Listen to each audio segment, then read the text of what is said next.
It's been a little bit of an up and down, even at times frustrating, but also magical start for the San Diego Padres in this first month of the season. So we're going to take a look at the team's stats from offense to pitching to ERA to outs above average to batting to whatever for the team after this first month, heading into this showdown tonight for the first time all season with the Los Angeles Dodgers. You know what you're listening to, folks, so let's get started. You are Locked On Padres, your daily San Diego Padres podcast, part of the Locked On Podcast Network, your team every day.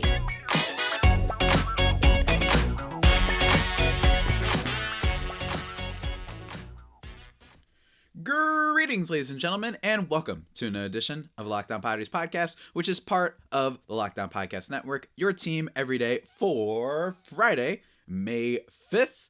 As always, I am your host with sometimes, occasionally, but certainly not always the most, Javier Reyes. You might be familiar with my baseball-related work at the site Just Baseball. You might be familiar with my Twitter, which is at Javipeno, JAVIIPENO.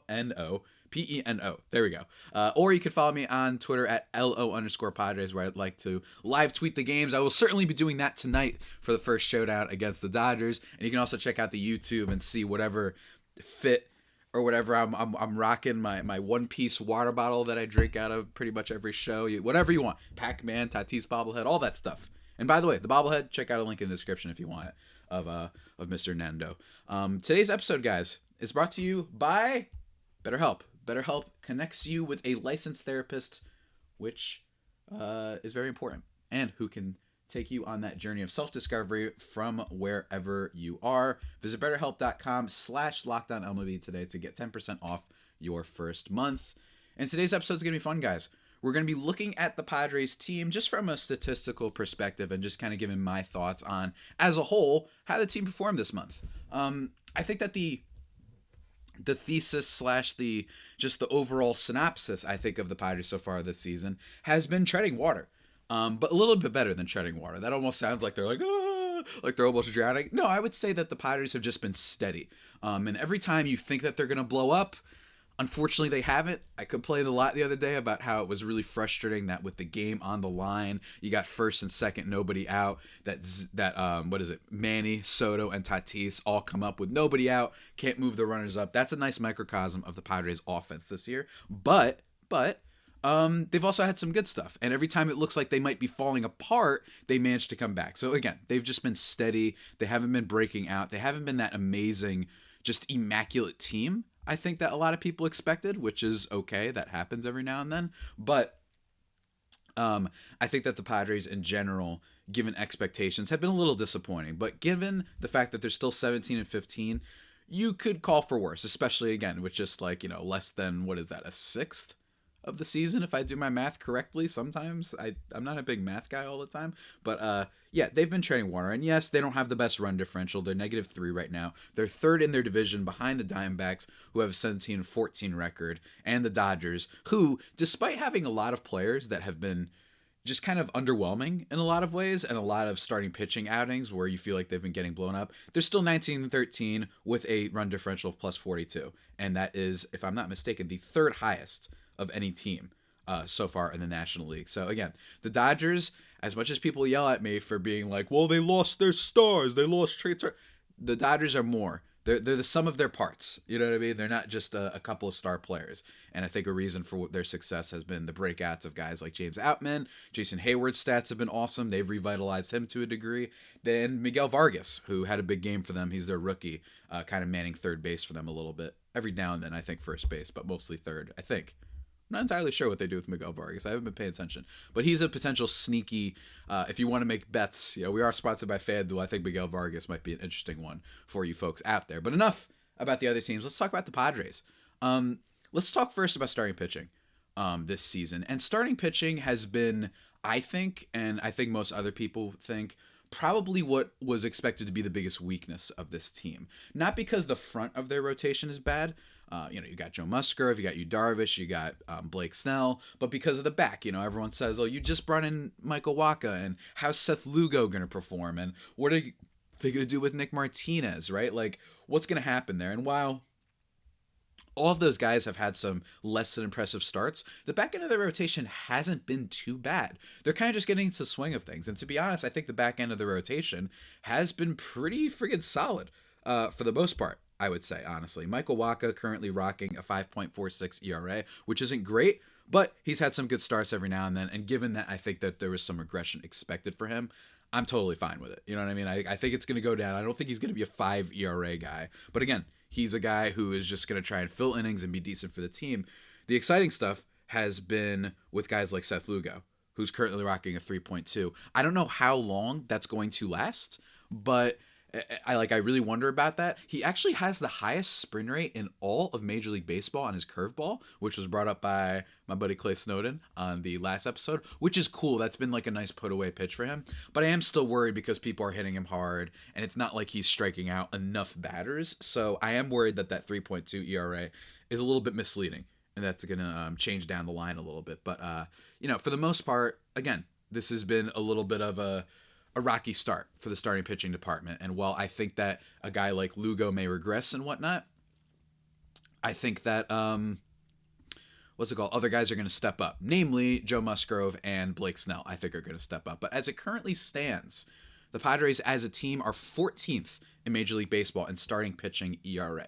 Obviously, there's some teams you expect up there, like your Tampa Bay Rays, I think, where a lot of people, even to a degree, the Giants, because I think they have a really good pitching staff, the Astros, the Brewers, but there's some other teams above them that aren't as, encouraging, I guess, when you consider how they've performed worse. Teams like the Pittsburgh Pirates have been above. Teams like the Chicago Cubs have been above them. And I kind of like the Cubs rotation. I actually think that one's going to be a little bit legit, but the Pirates have to do a little bit better than that. It's okay if it's not going to end the world if their starting pitching isn't top 5 in the league, but you'd still like to see it increase, especially considering what I was just talking about with Wacha and Lugo. And I don't know exactly where they're going to end up at the end of the year. And also Ryan Weathers, who's been good at times for the team.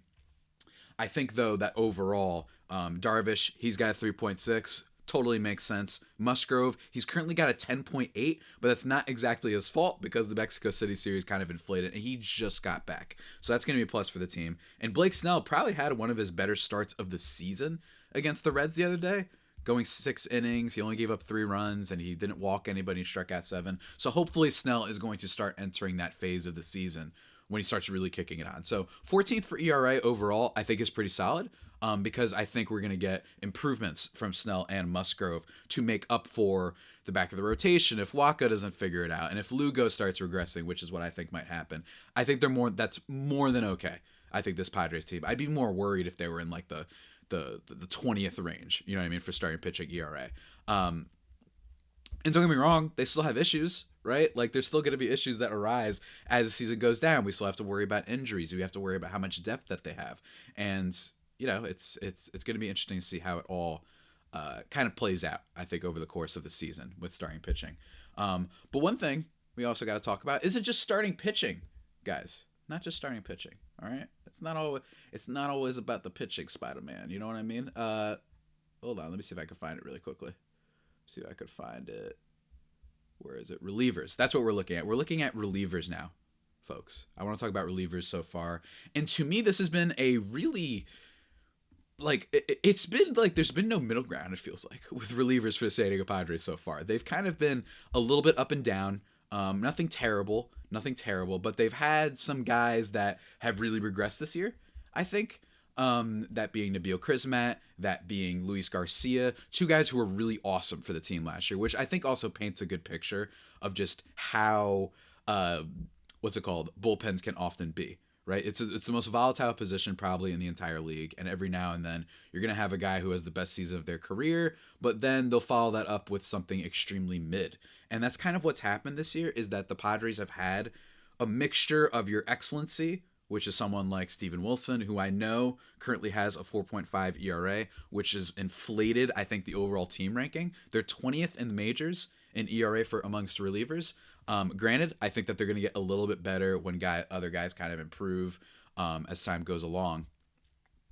But there is a little bit of a concern just because there isn't like an immediate expected ERA thing that I think kind of jumps out to me when I look at these guys. But for the most part, Steven Wilson, until his last 2 appearances, had been really good.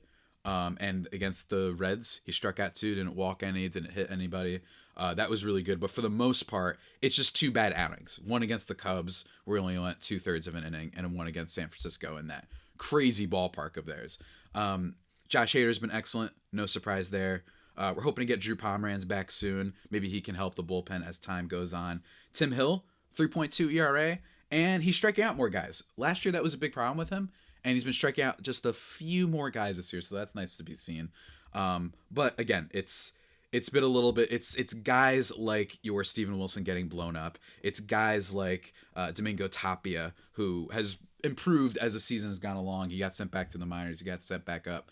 He got lit up at the beginning of the year. It's team ERA for relievers this early in the season. It could change literally within the next week. Like, that thing could go immediately. They could be top 8 by the end of next week. You know what I mean? That could just change so quickly. But it's because of guys like Chris Matt, and the blow-ups by Luis Garcia and Steven Wilson that, have really hurt the team, I think, overall. In terms of the relief pitching department. But it's okay, because I think things are going to improve. Hopefully, they can get something out of Drew Pomeranz, and I think Steven Wilson is legit. So I'm not really worried about him. And not to mention, Mr. Nick Martinez being moved to the bullpen. He's excellent in the bullpen. He's like a long inning reliever. He could be this year's Nabil Crismatt if the team so needs him to be. Love Nick Martinez. But you know what else I love, folks? You know what else I love? I love saving money. And let me tell you, I've said this many times. I hate when they tell you, try it for 30 days. You know why I hate it? Because then you forget, and then all of a sudden you're paying for multiple months. All these subscriptions, you got Stars, you got, the HBOs, you got the Hulus, you got the comic book subscriptions, you got whatever. There's so many different subscriptions out there, and I know that it could be really a big hassle. Well, Rocket Money helps you out, ladies and gentlemen. Do you know how much your subscriptions actually cost? Most Americans think they spend around $80 a month on subscriptions, but the actual total is closer to $200. If you don't know exactly how much you're spending every month, you need Rocket Money. Because you don't want to be stressed about that, guys. It's a personal finance app that finds and cancels your unwanted subscriptions, monitors your spending, and helps you lower your bills all in one place. Over 80% of people have subscriptions they forgot about. That's right. So you're probably one of them. Like the Stars app, just to watch one show. Maybe Paramount Plus. I watch that for the show Players or Picard, which I have to see season 3 of. But, every now and then I kind of forget.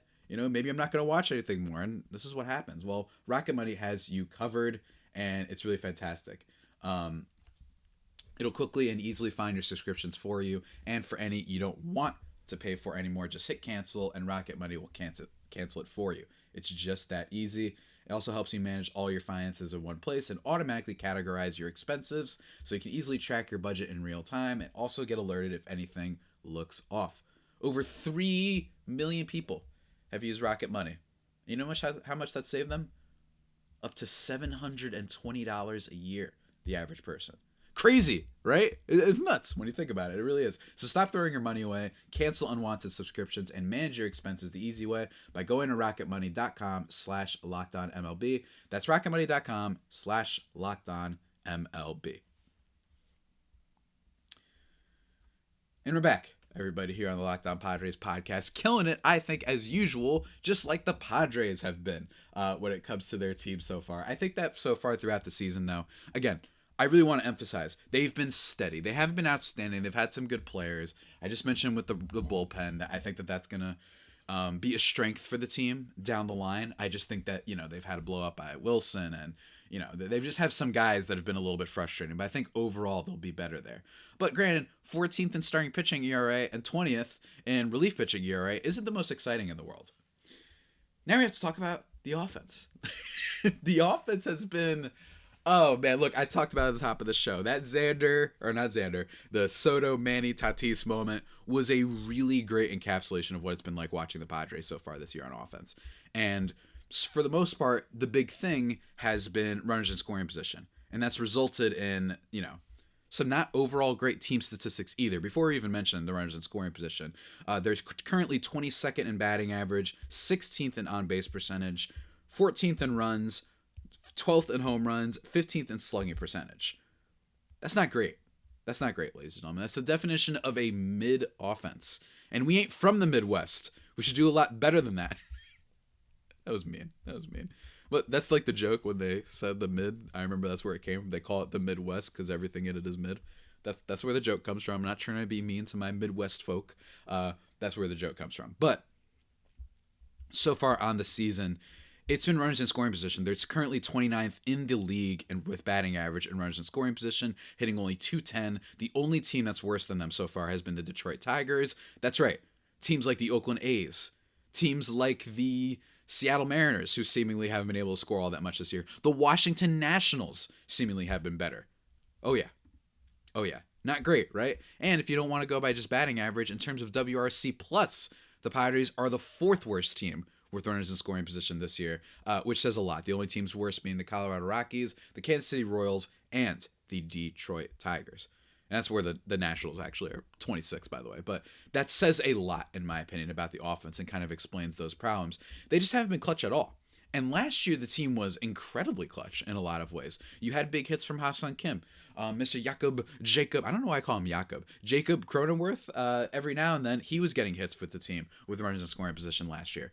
And that says a lot. And then Manny Machado, of course, part of the reason he was almost the MVP and should have been the MVP was because he was driving in runs. He was the captain of the offense. And while the San Diego Padres offense in 2022 wasn't incredible, they did enough and came up with the hits when they needed them. Even guys like Luke Voit, remember him? We miss you, King, would have big moments. And with this team, so far, the offense has been pretty maddening in a lot of ways. And I think that when you look at just what this team did in the offseason, you bring in Nelson Cruz, you bring in Matt Carpenter, you of course bring in Xander Bogaerts on that huge contract. And don't get me wrong, he's been amazing. Let me be very clear. But they unfortunately just haven't really, managed to, break out the way that I think people wanted them to. I mean, if you just want to go by something like offensive rating, they haven't been terrible. They're 13th in baseball. But, in terms of WAR, a lot of the reason that they're up there in wins above replacement, according to Fangraphs, they're at 14th, is because of their defense. The defense for the Padres has been good, which you're going to talk about in a little bit. It hasn't been that bad, actually, as many people, including myself, expected. But runners in scoring position is the thing that's been killing them. They're able to draw some walks every now and then. Trent Grisham has had a very splendid bounce-back season for the team. And look, I appreciate that. We love you, Grisham. You're fantastic. It's so great to see that you're not going to be the worst outfielder offensively in the game, because that's kind of what it was like last year. But in terms of just overall numbers, the big thing that's happened is, first of all, Fernando Tatis Jr. just got back, and that's important to mention. But the second biggest thing has been Manny Machado. Manny Machado is currently rocking a 81 WRC plus on the season, which, based on the stat, is 19% worse than your average at bat. Fernando Tatis Jr., he's at 91 right now, but it's also he did just come back, so I'm not really all that concerned about it. And Manny Machado, for a while, and if not for that Mexico City series, he was one of only the 30 players in baseball with a negative F4 before that series, which shows you how bad he's been this year. I wrote about it over at Just Baseball, gave my thoughts on him. I think that overall, the big thing is that he was swinging on first pitch strikes more than ever, and he was swinging outside the zone more than ever, which helped his batting average, but as a result, might have been getting a little bit lucky with being so aggressive at the plate. Sometimes batters that I've noticed, when they're super aggressive and they're swinging at everything, even if they have great contact skills, I think Manny Machado's got great contact skills, but he doesn't have speed, and he's not Luis Arias, right? Luis Arias is a all-skill bat-to-ball guy, and I don't think that's all Manny Machado. He also hits for power, which is great. That's what makes him potentially a better batter than Luis Arias, but not this season.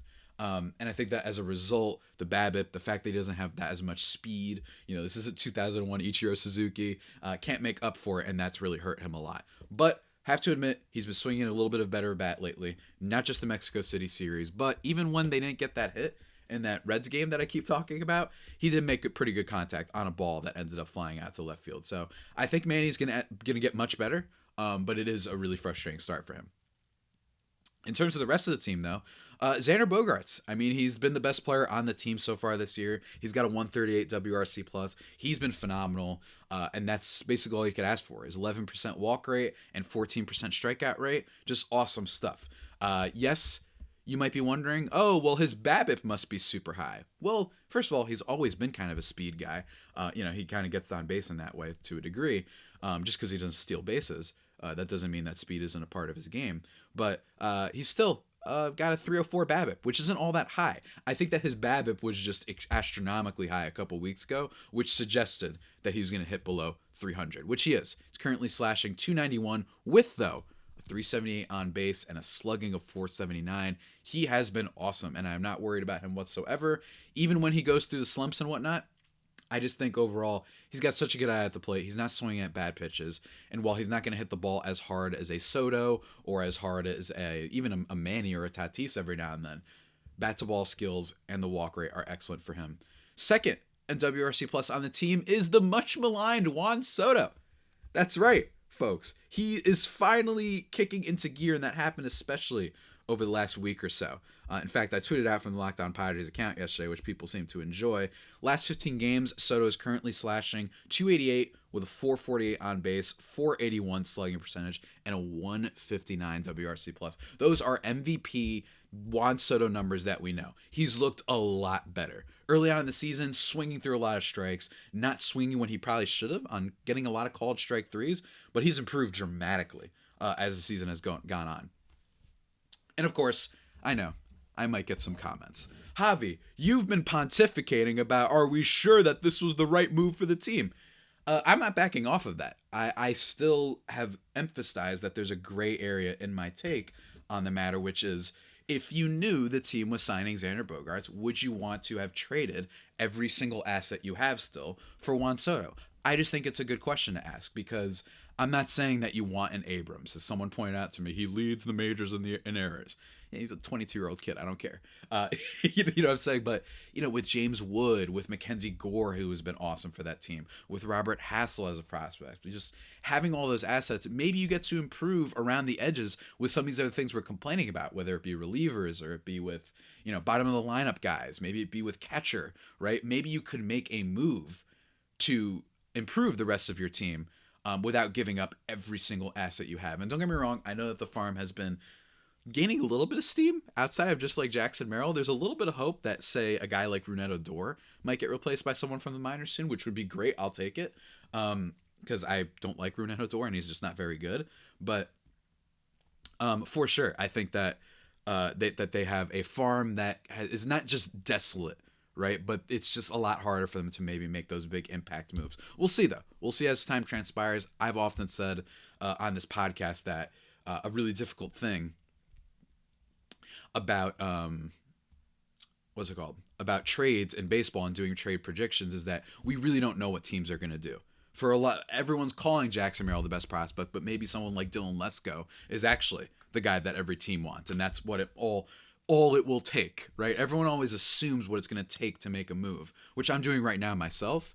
But again, I just think that it's worth asking the question. But I will say, Soto's been performing a lot better. Hopefully he reduces the amount of infield fly balls he has, and he swings a little bit more. I think he's been more aggressive and not letting those strike three calls just completely get to him. So while, yes, his 227 average leaves a lot to be desired, especially from his 280 lifetime average, 397 on base percentage, and the slugging has been going up, he's been really good. But before we talk about the rest of the offense and a little bit of the defensive side of things, guys, I want to talk to you about something that is very important, and I will not make any jokes about. I love making jokes during ad reads. I love doing that, but I don't do it about this, guys. If you've benefited from therapy before, or if you haven't, whatever, look, the bottom line is it is very important. It is very important to take care of yourself. It's so easy to get caught up in what everyone else needs from you, and you never take a second to kind of just worry about yourself and what do you need? What are your mental needs in these very trying times we have? And when you spend all of your time, giving or working, you kind of may suffer through a burnout. I know I've suffered through burnouts before, whether it be as recent as last year or it be my senior year in college for a lot of ways. You could fill in the blanks for why I might have gotten burned out in college, but, it's just very important, and we're learning more and more how important it is. Therapy can give you the tools and find more balance in your life so you can keep supporting others, your livelihood, and whatnot without leaving yourself behind. If you're thinking of starting therapy, though, give BetterHelp a try. It's entirely online, designed to be convenient, flexible, and suited to whatever your schedule is.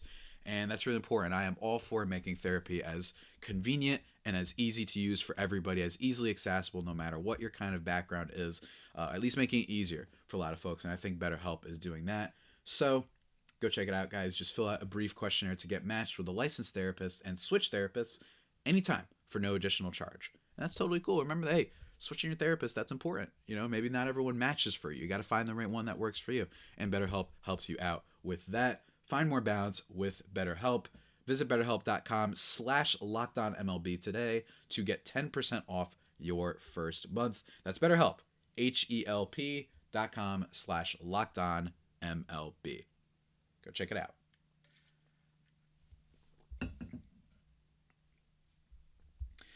And we're back, everybody, here on the Locked On Padres podcast. Hold on, let me just send a quick text message to someone who just sent me some very important, juicy little gossip about the Padres. Oh, yeah. No, not really. It's just totally something separate. Let's continue talking about the Padres offense, guys. From my perspective, what they've been doing so far this season. We talked about Soto and Bogaerts. They've been phenomenal. We also talked about Manny Machado and Tatis a little bit. Next up, in terms of WRC+, is a batter that, to be honest with you, does not surprise me all that much, and that's Matt Carpenter. So far on the season, he has a 129 WRC+, and a big thing for that has been just really good patience at the plate and his slugging percentage. His slugging percentage, next to Nelson Cruz, actually, is the highest on the team. Yeah, Nelson Cruz has a 507 slugging, which is wild. He's just been an ultimate batting average and extra bases guy, and he's hit some home runs as well. Sorry for the stutter there. Cruz just doesn't have the walk rate, I think, to make him above in the upper tier of Padres offensive players just yet. But yeah, Matt Carpenter's been awesome. Every now and then I get worried when I watch him hit that throwing cutters inside, low and inside seem to get him a lot. But his swing looks majestic at the plate for the most part. Second coolest swing on the team, dare I say, aside from Manny Machado. He's looked really great. And I know that the Yankees fans that I'm around living on the East Coast have been complaining a lot about how that team brought back Isaiah Kiner-Falefa, but they didn't bring back Matt Carpenter. Whoa, everyone, hey, don't pour one out for Yankees fans, just a toast to Yankees fans for some reason being the richest organization in baseball and continually not doing what it takes to put themselves over the top and being cheap and acting like they're the Tampa Bay Rays instead of the New York Yankees. So shouts to them. Thank you for Matt Carpenter. Everyone, right now, I want you to take your glass, take your phone, whatever you have, just give it a toast to the New York Yankees and appreciate them for Matt Carpenter. I think this is going to continue. I don't think he's a batting average guy. I don't expect that to improve, to be quite honest with you, and that's fine. That's totally fine. I think that he's going to be a power guy who drives and walks and might even be a cleanup guy for the team every now and then. I mean, seriously, I think that he's been really excellent in a lot of ways in that department. So he's been awesome, and I expect it to continue. After him is Trent Grisham, who has been, in my opinion, I don't want to say surprise is a little strong, but honestly surprised. I was really worried about the guy, but he's rocking a WRC+ of 120. I imagine that'll go down by a little bit, but his overall slash line looks very similar to what we were hoping for from Trent Grisham, I think, heading into 2021 and 2022, which is not the highest batting average, but he's got a decent walk rate. So far on the season, he is slashing an impeccable 236, 347, 443 slugging percentage. That's a big thing with him. He's gotten a lot of extra base hits. He's gotten home runs. And while he's still striking out a little bit too much for my liking, 27.2%. Yes, he can draw some walks, 13.6%. Only Carpenter and Soto have better walking rates currently than Trent Grisham on the team. But I would like to cut down on the strikeouts. But at least this year, it's not a lot of slow dribblers. Right? He's a lot more aggressive at the plate this year. He looks sharp. He is not falling for those inside curveballs and fastballs that killed him so much last year. Not watching strike three calls, not getting called strike threes. He's swinging for stuff. And he did not do that last year, which is what resulted in his super low batting average and being a below average offensive player. And I think that you couple that with the defense. He's been, I love it. I love that he's back. I never had anything against Grisham. It's just really cool to see that he's improved and kind of brought himself back from the brink. My only take on Grisham was if you could trade him for Pablo Lopez, like I'm interested. right? That was my only take on Grisham. You guys can look it up. I did not want to trade him as much, and neither did I want to trade some other players on the Padres, like Ha-Seong Kim, who unfortunately, by the way, hasn't been that great. 96 WRC plus. I think that'll go up a little bit, but still an electric defender, and I think he's going to get at least being an average offensive player, and that's fine for this team. Everyone, stop talking about how much you want to trade Ha-Seong Kim. I don't know why people are doing this. Yes, if he's the number one guy on your team, you're in trouble, but he's not. He's a useful, versatile defender who can be an average offensive player. And to be honest, he's got really great vibes. That's all I need from Ha-Seong Kim. Stop trying to trade this guy. I don't know why everybody's doing this. It's been maddening to see. Seriously, I don't know. I don't understand why people keep trying to trade this man. Poor guy. It's just, I don't get why they've been doing this. But, ladies and gentlemen, that's not all with the offense. Let's continue speaking about the rest of the team. Talked about Nelson Cruz a little bit, 120 WRC plus on the season. Mr. Jake Cronenworth, 104 WRC plus. That should go up a little bit, and I like to see that his batting average is at 241, but the walk rate hasn't been as great this year, 8.6%, and he's striking out a lot more, 21.1%. So I'm a little bit worried about Cronenworth. I'm worried in the sense that not that he's going to be a bad player. They just extended him. I think was it before the season started? I think they did, yeah. Was it before the season or in the middle of the season? I remember. But I'm a little bit worried that based on what I've seen this year, that he just is what he is. And that last year was a little bit closer to what we can expect from him. Versatile defender. He can hit for a decent amount of power. He can draw a decent amount of walks. But for the most part, he's not going to do too much. He's not going to whiff at a lot of pitches, which is very nice. In fact, he's in the 84th percentile in terms of whiff rate among all qualified players, which is great. But he's just not making the best kind of contact. His swing looks nice, but he's just not doing all that much. I think it'll get better, but I'd like to see a little bit more. Maybe he can get better down the road. I mean, he's going to be on this team for a long time, right? But as of now, I just think he is what he is, which is totally fine. If I'm going to praise Ha-Seong Kim for just being what he is, then I think I'm okay with Cronenworth. Only difference between Cronenworth and Kim is that Cronenworth plays a position currently at first base that you're usually trying to get a lot more offense from. Just when you look at the rest of the league, what you get at first base is supposed to be a lot better offensively than what we're getting from Cronenworth right now. But again, it's still early for sure, but that's a little bit of a worry of mine so far on the season. You've also had some other guys worth mentioning. Austin Nola, 48 WRC plus. He's been atrocious. I have been banging the drum on giving Luis Campusano a shot. He hasn't been that much better, 70 WRC plus on the season, but when he gets back from the IL, hopefully he can get a little bit more opportunity. But if there's going to be something that stops him from getting opportunity, that's the last thing I wanted to talk about, guys. Someone actually left me a comment the other day. I don't have their name right now, but they were like, is Javier watching the same team as us? What do you mean bad defense? And I just want to address that. I don't think the Padres have been playing bad defense necessarily. I'm just really worried that they could be. But in terms of so far through the year, in terms of outs above average, the Padres are fourth in Major League Baseball. It's a two-way tie between them and the Brewers. Or I'm sorry. No, they're just straight up fourth. My apologies. The only teams better than them in terms of outs above average have been the Arizona Diamondbacks, the Detroit Tigers, and the Seattle Mariners. Oh, yeah. But then, if you look at defensive runs saved, they fall to 11th. Again, that's basically like defensive runs saved is like more like just positional comparisons versus outs above average, which is just everything in general. But so far on the year,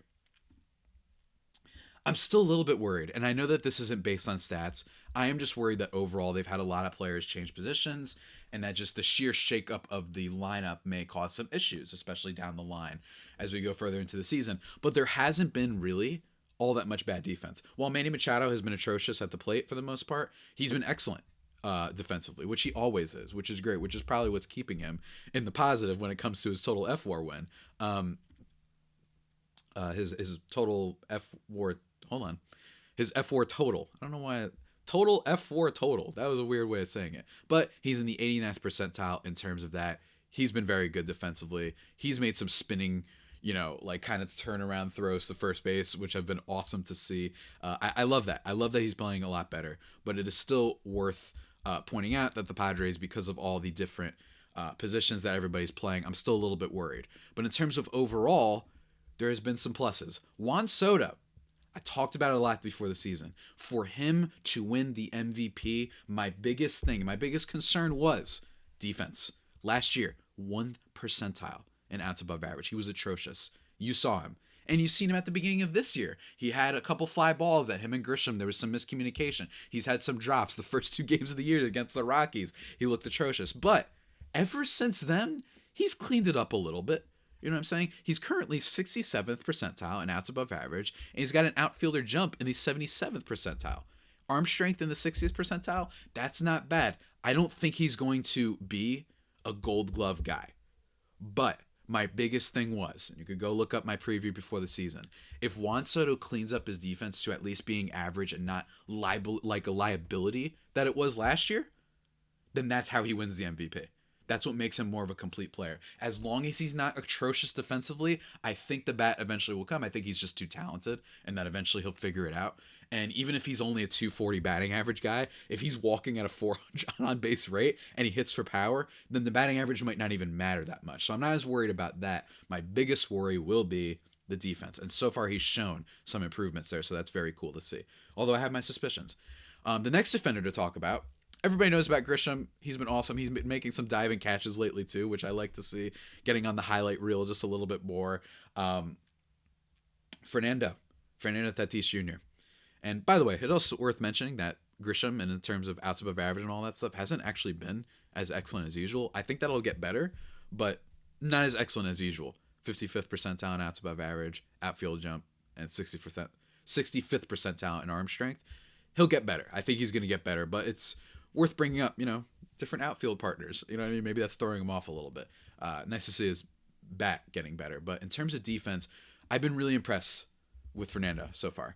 I think he's shown a lot of moments. Even in his first game for the season, he struck out 2 times. He went 0 for 5. He wasn't that great against the D-backs, but he made a nice kind of running catch at the end of the game. He's looked speedy. In terms of outs above average, he is in the 79th percentile so far. And in terms of outfielder jump, here's the kicker, 96th percentile. All those peripherals that people had talked about for why Tatis could transition. Doesn't always happen. You can't just assume these things. But a reason why people thought he can transition to the outfield is the crazy athleticism, the speed, and just the instincts and everything that he has, the arm strength too. And so far he's shown it. He hasn't necessarily made like these diving web gem catches, but he's gotten a couple outfield assists, some in Mexico City series. Yes, I know that sometimes people gave him some crap. He was trying to throw the runner out, getting to third when he should have just thrown it to second. That's happened a couple times, but for the most part, he's got the speed. Soto, by comparison to me, looks a little bit more like a tree sometimes when he's in the outfield, where I'm like, okay, like let's get a movement on it. But with Tatis, in terms of eye test, he looks a lot faster. He just looks like he's got a pep in his step, like he's ready to go out there and make big plays, which is awesome. That is a huge thing for him, and what has been, in my opinion, one of the nicest, like little cherry on top so far for the Padres this season is just the seeing how he has just gone to the outfield. The biggest thing for him was kind of similar to Soto. Just don't be a liability out there, and we'll deal with it. And instead, he's been a plus defender, and I like that so far. Granted, in a very, very small sample size, but I really like what I've seen from Tatis. And I like what I've seen from the Padres off defense in general. Again, 4th in Major League Baseball in outs above average. That is not an accomplishment that should be taken lightly. It's very, very cool so far. I just question how legit it is. I'm not worried about your Grishams. I'm not worried about your Ha-Seong Kims, but just there's some questions. Xander Bogaerts, who I haven't talked about. He's been fine. I know that people get a little bit scared by his arm strength not being exactly the best. I think that's been more of a product of just what has been hit to him, that he hasn't had to use his arm. Again, this is just me, based on the attempts that he's had for the year. Again, arm strength isn't his greatest strength. I've been repeating words today. 19th percentile in arm strength so far, but he's been making the plays. He hasn't made anything necessarily as phenomenal as your Kim, right? Or even the Air Tatis jumping catch, right? But he's been steady, and over the past week or so, he's seen more attempts. Someone actually asked me a couple weeks ago, what do you think of Xander Bogaerts' defense? And I actually genuinely thought a couple weeks ago we hadn't seen enough attempts. And yes, the arm strength was a thing, but my thing was, well, He's had like really fast grounders hit to him and slow batters running to first. I'm not really worried how fast the ball gets there, if that makes any sense. You know what I mean? Now, if it's a fast runner, I do want to see how quickly he's getting the ball at first base. But he's made some really good plays over the past couple days. A couple series, I should say. Mexico City, he made a nice grounder, kind of snag play, really showing off the glove. And I think he was a question mark into the season because every year before last year, he wasn't disastrous at short, but he was a little bit of a negative defensive player for the Red Sox, just according to the numbers. I didn't watch him as much on the Red Sox, but last year he was excellent. Everyone's like, okay, right before your contract, you're going to finally play really good defense. Well, so far, he's shown that he's certainly not going to be bad. So that is my big perspective on Xander Bogaerts. And in terms of behind the plate, yeah, not as good. And I alluded to it before. I still want Luis Campusano to get some starts, but it is worth mentioning that there were some catching metrics that came out on, all qualified, like the 70 catchers that have, caught the minimum quality of pitchers. What's it called? Let me see if I could just bring it up so far. I don't know if I can. I don't know if I could find the tweet. I'll see if I can find it while I record this. But in terms of the 70 from Baseball Reference that they kind of accounted for, the 70 catchers, Luis Campusano was 70th in terms of frame rate, essentially. Basically, a statistic that was showing you how good catchers are at framing balls and strikes, and he had been pretty bad. 70th, to be specific. Nola wasn't all that much better. He was around the 50th mark, but I think that at least gives us a little bit of a reason for why the Padres might not be playing him as much. And here we go, actually. Baseball Prospectus framing values you could probably trust going forward. At the beginning, William Contreras and Joey Bart were the best. Shea Langoliers was pretty bad. And then Luis Campusano, one of the worst in baseball. 70th among qualified, 70th. And if you take that and parlay that over the course of a season, he could cost the Padres up to two to three wins. That's how bad the pitch framing stuff was. I would still argue that I don't like using giant projections for players who literally just don't get any specific set amount of playing time, consistent amount of playing time, and they're young and they've never had a chance, and that assuming, well, if they keep playing this guy, they're going to win 3 less games. I don't like projections like that sometimes. That just doesn't seem fair to me. You know what I mean? For a player as unproven as Campusano. So I still want to see him get a little bit more of a test at the plate. I still want to see him use that bat that I think has a much bigger upside than Austin Nola for sure. And we'll see how that all goes. But I'm just bringing that up because Campusano Hive, we remain strong, but it is worth bringing up. Okay, maybe that was one reason for why the Padres are so resistant to use him yet. I still think just give the kids a chance, though. That's still my perspective. But this, ladies and gentlemen, has been a little bit of a chunky boy, extra long episode of the Locked On Padres podcast, the only pod that may be better than the Padres that you can find. Be sure to follow me on Twitter at Javipeno, Javiiipeno. Give me your thoughts on all of my kind of breakdowns for the Padres as a team and their statistics so far through the year.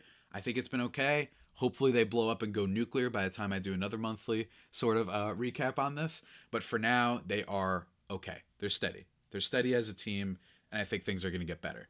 But, this has been a blast covering the team, and I'm really excited for the remaining months and whatnot as we head into the summer, the long gone summer, some might say, the dog days of summer, some others like myself, especially in August, might say. But it's been a good ride so far. There's still been some cool moments, and with the team getting Musgrove and Tatis back, hopefully that's what they needed, and they're more complete. And things are just we're gonna ride on down. We're gonna kick the Dodgers' butts this weekend. In terms of the next episode, I will be recapping this Dodgers series from over the weekend, giving my thoughts on it. The first of what will be, I predict, many intense showdowns between the Padres and the Dodgers this season. Then probably going to do a crossover with the Twin Toast over at Locked On Twins. Then they've got another series against the Dodgers. So it's a good, fun, extra week to be excited about, I think, for Padres baseball. So, guys, remember to subscribe on YouTube, wherever you get your podcasts. Follow me on Twitter, Javipeno, Javiipeno, or at LO_Padres. Until next time, stay safe and, of course, stay faithful. My Friday Faithful homies, take care.